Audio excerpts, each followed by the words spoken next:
G'day, Tragic here, and welcome to the next turn of Mage Night. We're in Shades of Tezla, and we're almost at the end of the first night phase. Basically, let's just quickly do the dummy player. There's only 3 cards left, so it doesn't matter. So this is the last turn, and then this will declare, and then there's one more turn. So I might do both the turns at once, depending how much stuff goes on in this turn here. But there's only 2 more turns till the end of the phase. Okay, so this is the situation. Now, we have 1, 2, 3, 4. Wow, 1, 2, 3, 4. We have to do 4 explorations to get to the core set tiles. And I really want the core set tiles to come out because we've got a refugee camp here, which actually allows us to recruit even from cities. So we should be able to, or have the possibility, if it comes out, to get some super powerful gold units. And I like to get them out as quickly as possible. Anyway, let's just get straight into it. We'll start with the Woofy Hawk and see what she's got. Ugh. Okay, so this is terrible. This is what you get for taking all those wounds in hand. So, okay, there's a couple of things going on here. Basically, there is a green mana in the pool up here. Remember, it's nighttime. So we could heal too, which is obviously what you do in a competitive game. No worries. We do have some heal markers here, some little healing herbs. But the way I use Mana Search is that if you don't actually take a mana, because it says before you use mana, so it actually says use mana, not so in my interpretation of this card has always been, and in our play group, that you can re-roll the mana, but if you don't use any mana that turn, those 2 dice have to be put back because it doesn't actually trigger. So we want that green. We want that green because, I mean, I've already looked at these cards. I leave them face down to sort of make it more exciting for you guys, but basically we have all this green in our hand and we want to use that green. Now we do have this effect here where we can produce a green mana, but because it's not coming from the source, I don't interpret that as triggering Mana Search. So I don't want to risk rolling these 2 golds and not getting a green is what I'm trying to get at here. So what we're going to do is we're just going to go heal 1. Then we're going to go crystallize red. Yeah, bonk. And if memory serves me, we are sitting... No, we're not. Okay, and that's that. And that's going to be her turn. Not a particularly good turn, but a turn nonetheless. And then I'm going to draw another 1, 2, 3. Okay, now, shabonk. For starters, we get to re-roll both of these dice, and we have to re-roll the golds first, as per the rules. Yaboink. Yeah, dang. Okay, so we roll another gold, and we have a blue. And her position at the moment is... Okay, so we want 1, 2, 3, 4, 5 to explore would be perfect. Now remember, there's a wall here, so this doesn't actually attack us. So, well, I think the obvious choice is yabam, labam, labam.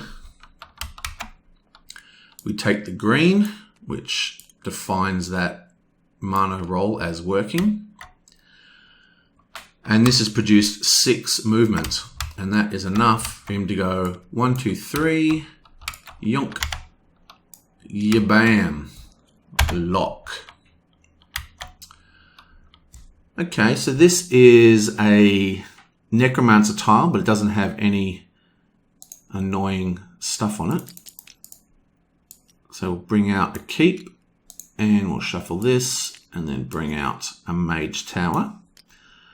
Now, normally, I'd like to get to here, so both of those reveal during the day, but I really want to sit on this location so I can buy units next turn. We do have, actually, Wings of Wind, which means technically, if we next turn, if we get movement, we could fly to here. I think we can cross mountains. I'll have to read the card. Oh, we can't actually explore. We can't actually explore there. We have to explore here because you've got 1 tile, 2 tiles. That's as far out as the open map goes. So it now goes that way. Okay, so it's basically like up there and 1, 2. So it's up there. So yeah, that won't even help us. So yeah, she wants to stay there. And what else have we got? Well, I think this is a pretty no-brainer. Basically, we'll play out this banner, even though it's not a particularly good card for us at this stage. You need like a unit with a high armor value. And what this card basically does is allow a unit to block wounds and still attack in the same turn, even if it doesn't have resistance. Now, this is an old version of the mod, as I keep saying. So the mod actually has nice snap points now, so we don't have to worry about this. But if I just go... So it does this all automatically for you. I'll just lock that sucker. And then, of course, I will play Regeneration, which does a heal and also can level ready unit. So I'll just ready that guy up again. And we'll keep Wings of Wind in hand in case we want to... See, the thing is, I don't want to move next turn, right? At all. So I think I am just going to discard that and just draw another 1, 2, 3, 4, 5 cards for next turn. Now we have Tuvok. He actually has some gas in his hand, doesn't he? He's got 4 attack, 4, 5, 6 attack total he can produce. Plus he has tons of block. That's another attack card. And he's got mana draw. Yeah, he's actually got a very good hand here. Let's see what he can do. Well, he wants to kill this guy. It only gives him 3 fame, but that's better than nothing. And he'd like to explore, obviously. So, I can't remember if exploring actually provokes or not. I'm not sure. I might quickly check that. Yeah, okay, so I've just checked that, and exploring, as long as I don't move in there, exploring doesn't actually provoke. So I can explore without provoking that guy. So I might be able to kill him and explore. We'll just see how my hand looks. I've actually got a very good hand here. Let's just grab that monster so we can keep an eye on him. Okay, so he has swiftness, and we need 8 damage to kill or 4 damage to kill. We've got no range, so that doesn't matter. And we only need to block 8, which is very easy for us because we happen to have diplomacy and we happen to have instinct. Now, diplomacy allows us to use influence as block. So that is actually a block card. It's a block 2 or a block 4. So basically this and this will give us 8 block. But we need a white crystal, which we've got. And we need a red. There's one. Oh, there's a white in the source. Okay, and then to kill him, we need to do 4 attack, which should just be 1, 2, 3, 4. So, long story short, we can actually kill this guy quite easily. So, we do mana draw that allows us to take 2 dice. We'll take the white from the source, and we'll take the red from the source. And that's that. So, to quote, to sum up, he has done 4 attack with swiftness, so we have to block 8. We have pumped this for 4 influence, but this allows us to use influence as block for this turn. So that's 4 block. Then we've pumped instinct, which gives us 4 influence or 4 block, whichever one you want. Let's just say influence. So that's 8 block. That means the swiftness is blocked. And because we did a successful block, the elusive trait doesn't trigger. Now it's only 4 armor. Yeah. And then it's just attack 2 and attack 2. Now, we could have done it a different way, actually. Let's just see if there's a more efficient way of doing this. Because this is cold toughness, and this has a really cool ability where it gets +1 ice block for each ability or color of attack depicted on the enemy token, or for each mana spent. So there's basically 3 versions of how this produces extra block.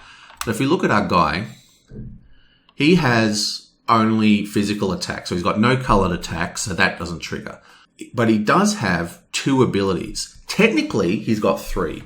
See, I consider fortified, like see how it's got the little not fortified symbol?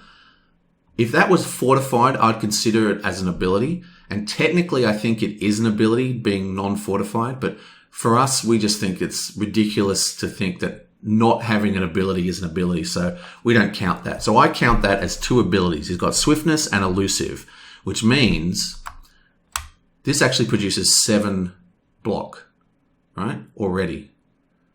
So that's 5, 6, 7. So we can pay 5, and then we can play that, and that'll give us 7 block straight off the bat. Or we could even just do that to give us another 2 block. So there's 8 block, right? If we pay for the blue, and I think there's 2 blues. And I think that's what we're going to do. We are going to put that back because whites are more useful, and we're going to take the blue and we're going to take the red. So we've paid mana draw. Wait, we still need to red for here. That's right. Okay, so this is what we're doing. And the reason I'm doing this is because I think leaving the white in here is better for us because that's a more valuable mana type because it powers mana draw basically. Okay, so to sum up, sorry about that's my phone. Yes, I'm a Star Trek fan. Shut up, want to fight about it? Okay, so basically, and there's more stuff going on with this card. The other way this card triggers is how many mana you spend. And so we've spent 2 mana, so that also equals 7 block.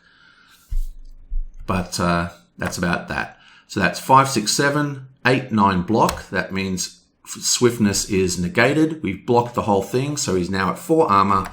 And then we pumped this for 4 attack, and he is dead. Booyah. And that levels him up to 10. Nice. And this is a Elementalist token. Pretty much everything's been an Elementalist token so far. Let's shuffle. And we get a fire gem. Nice. Okay.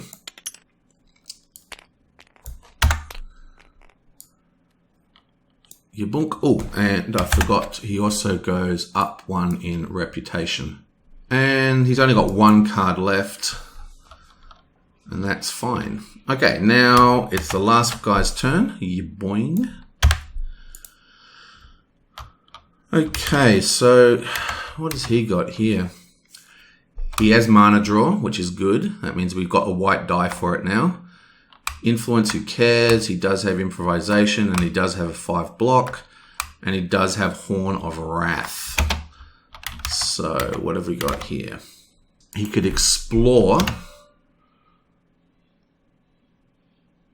or he could move into here and attack. He's got Horn of Wrath, which can produce 10 siege attacks. So there's a high chance he could actually kill whatever's in there. He might take some wounds, but it's still possible. And that would level him up, I think. Yeah, he would get to the next stage, which would be good. So I wanted to save this for an attack versus a city, but I guess, you know, why not? Siege attack 5. Yeah, let's do it. Why not? So what are we going to do here? Is there a red dice in the source though? That's the question. We don't actually have a red dice in the source. We have a red mana though. Okay, so let's go improvisation plus influence. That gives us the 5 movement we need to actually get in there, because that produces 5 movement if we pump it.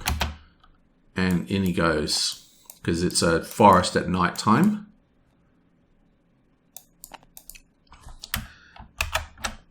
And what you got for us? Ugh. Oh no, this isn't good. So we have a total of 12 damage we need to kill them. And we can produce 10 siege, which is not enough to kill both of them. But we can produce 12 attack, 10, 11, 12, which will kill both of them, but we have to take...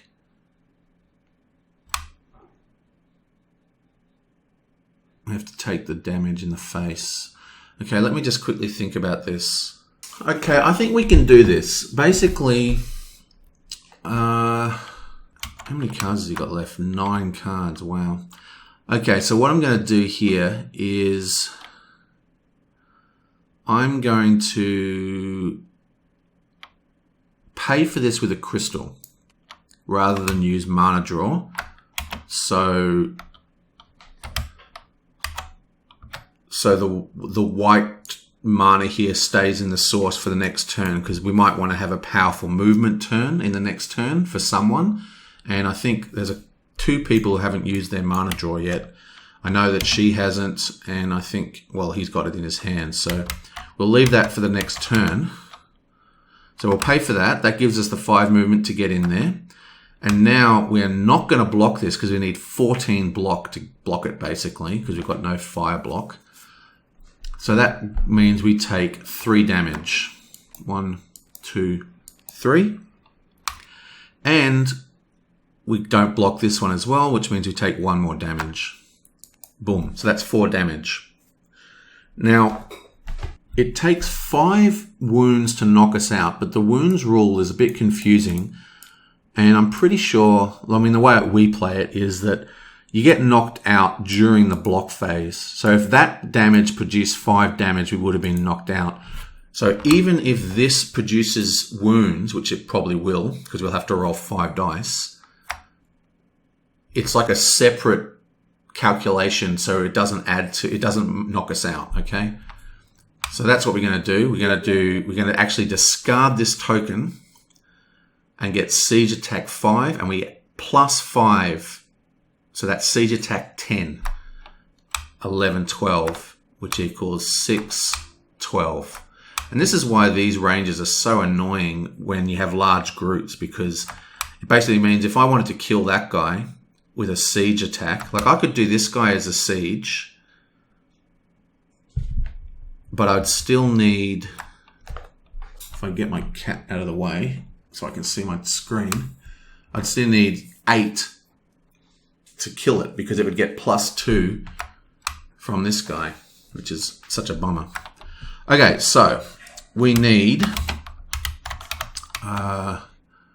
1, 2, 3, 4, 5, and basically any red or black equals a wound. Boing, and then we'll just flip them up in the air. Woo! Block.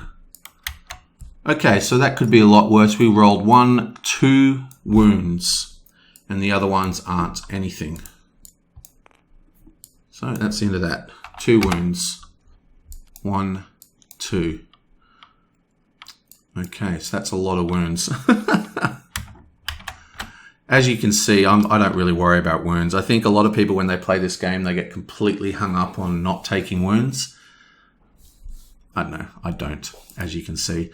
Okay, so that is 4, 5, 6 rep for all that damage. So that takes him to 26. And this is another Elementalist. So we get 2 Elementalist tokens. Oh, that's so good. You boom. And what do we got here? Cloak of Shielding, nice.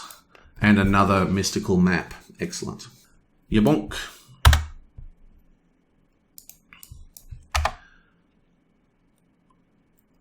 And yeah, we actually leveled him up.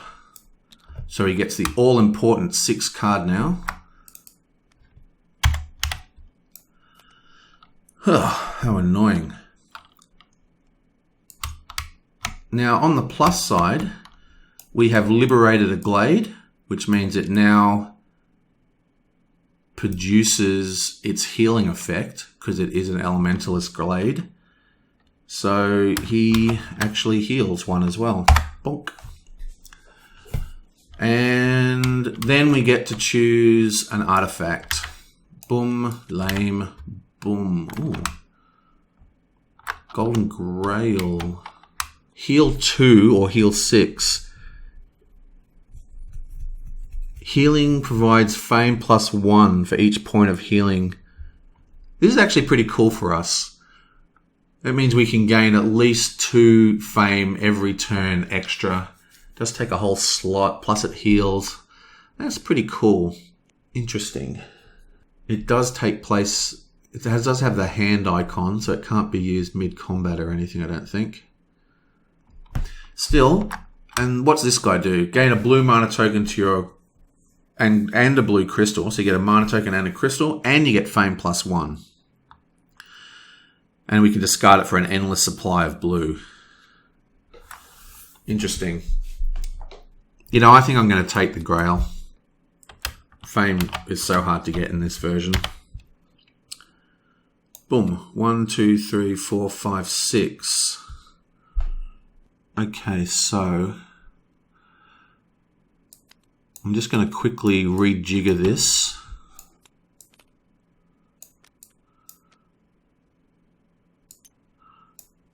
I'm actually going to spend this because I want to be able to draw a card. So I'm going to spend this, and this is part of the way I play, and yes,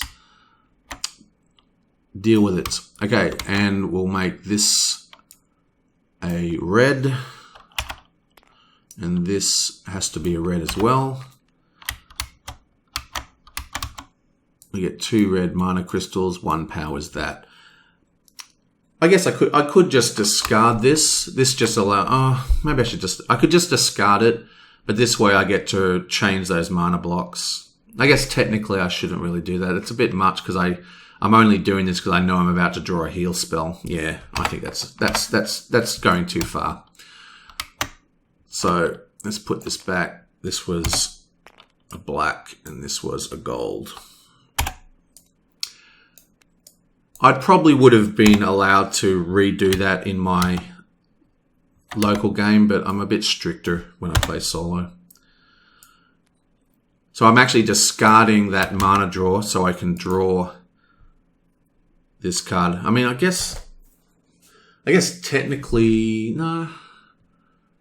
Yeah. Whatever. That's what we're doing. And we're just going to go straight to the next turn. So we're declaring and we go back to Wolfhawk. Wow, she has a lot of wounds as well. You can see my dodgy play style coming out. We're going to spend 2, bring out another tile. This is finally we have a graveyard. Wow, first graveyard, boom. Okay, so that gets Necromancer tokens. And we have another monastery. And that's the end of her turn. Wow. Okay, and what have you got for us? Yabam. Huh. We might be able to kill this guy. Okay, so this guy is a summoner, so we don't really know what we're going to face. We do have a heal 2 in our hand, so I'm not too worried. And we do have mana pool, so whatever. Okay, let's do it. Let's attack him. So this is a summon a green token from the regular pool. So let's shuffle that. Yabam. Okay.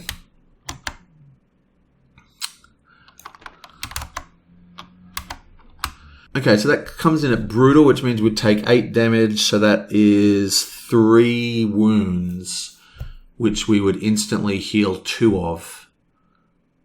So yeah, that doesn't worry me at all. Let's do it. So we need to produce 5 attack, which we can easily do. So this gets 4. This gives me block 4, right? We don't even need to take wounds. So let's do a mana pool. We'll take that white that we very wisely saved because we didn't cheat too much. Whatever. I like to have fun when I play. Okay, so we can use 1 additional mine from the source. We need 2 reds, and I think there are no reds. But we can take 2 mana dust from the source and set it to any color except gold. So we'll take this and we'll make it a red. And we'll take this and we also make it a red. We get 2 red tokens. Then we just simply go boom, yeah boom. That is block 4. So we've blocked the 4 damage. Everything's fine. And oh, we need to produce 6 attack because it's got physical immunity, which I didn't notice last time I looked at the thing. But that's still fine because... Wait. Oh, no, that's why. Because, yeah. Okay, I'm confusing myself. Because it's a summon, we're only looking at his attack abilities, right? So that's all it is. He comes in and summons. We only need to do 5 attack to kill him.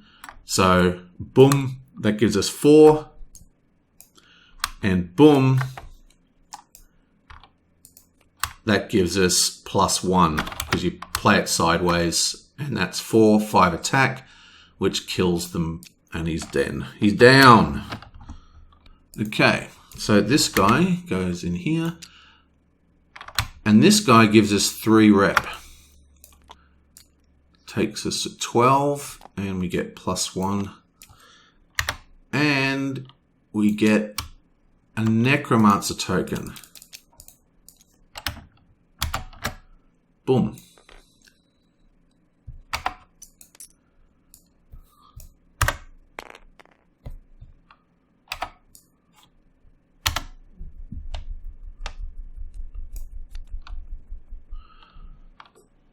Okay, so we've only got 1 card, so there's no point in discarding. Bam. Well, it's the end of the turn anyway, so whatever. We still need 2 explorers.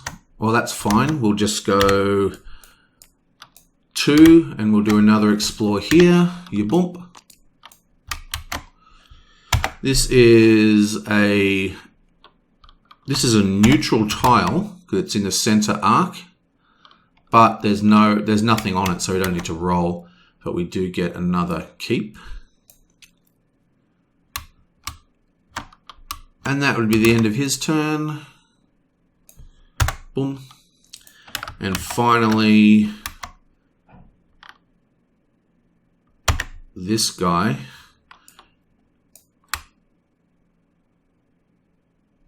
We're gonna go boom, heal 1, 2. That gives us 1, 2 fame. He is gonna end his turn on a glade. So he heals another 1. Boom, we've almost healed all that damage. And I think I am actually going to cash in my mystical map, which I really don't want to do, but I am.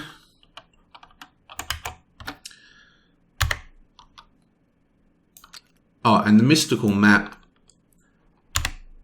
During your movement, reveal a new tile at a distance of up to 3 spaces. This costs no movement. So we're just going to reveal a tile. And bam, out comes the last core set tile. Beautiful. Oh, and there's a second refugee camp. Excellent. Now this is a elementalist area. So we actually take our first elemental dragon. Boom. And we take another mage tower. What's he? Oh, Coldfire 6, elusive for 14 and resistance. Wow. Nasty as a little electric eel monster. Okay. So that is the end of the entire round. So it is now daytime. Now what I'm going to do is I'm just going to quickly refresh the offers and everything. And then... but I'll do the picking of the next tactics cards next turn. Wait. I've forgotten. Are these supposed to be removed from the... are they removed? Yeah, so the dummy player just takes a tactic and it is returned. It's not removed from the game. Sometimes in some rules, dummy players actually remove the tactic from the game. So this should be here. And this should also be back in the pot. Okay, so I'll pick the tactics next turn. But what we have to do now is just set up the thing. And remember, this in the new version of the mod, this is all automated. But we take a green mana, because there's a green spell. And this is added, like so. Boom. These are all discarded, including Mana Storm. What a shame. And these are all discarded. Yabam. But we now, because we have the first core set tile out, this is a core tile, as you can see, we actually get to draw from gold. So you go gold, silver, gold, silver, gold, silver. And we have 3 revealed monasteries. 1, 2, 3. So we have a very, very potent offer next turn. Wow, and we even have a Guardians. Now these are very, very hard to get. It's 11. So that's 14 to hire from a refugee camp. Because refugees is +3 to hire a city monster. But just look at this guy. 7 defense, and all units you control gain all resistances this turn, which is just bonkers. I mean, this card is bonkers. I reckon it's got to be. There's another big Guardian like this, which is also super crazy powerful. But we do have some heroes out, which are good, but they cost influence to use. This might be good for Tuvok because he's got all those influence cards. And we have a sorcerer, which is one of my favorites. It's got cold fire resistance. It's got 4 armor. It's got lose fortifications, lose resistances, plus range attack. Very good card. Nice. And what we've got, Blood Rage, Expose, Ritual Attack, great. Ambush, one of my faves. And Pathfinding, another fantastic card. Well, that is about it. This is the new reality of the board. And I will see you guys next time. Just during the editing, I noticed a couple of silly errors. One, I forgot to reuse this unit to gain another white crystal at the end of the round. This is now refreshed because it's the end of the turn. I'll leave it like there for now. Forgot to do that. Also, I forgot to actually discard Horn of whatever it's called, because we use the second power, which is the throwaway ability of Horn of Wrath. So this is actually out of the game completely. I'll just stick it up there. And there's something else I forgot.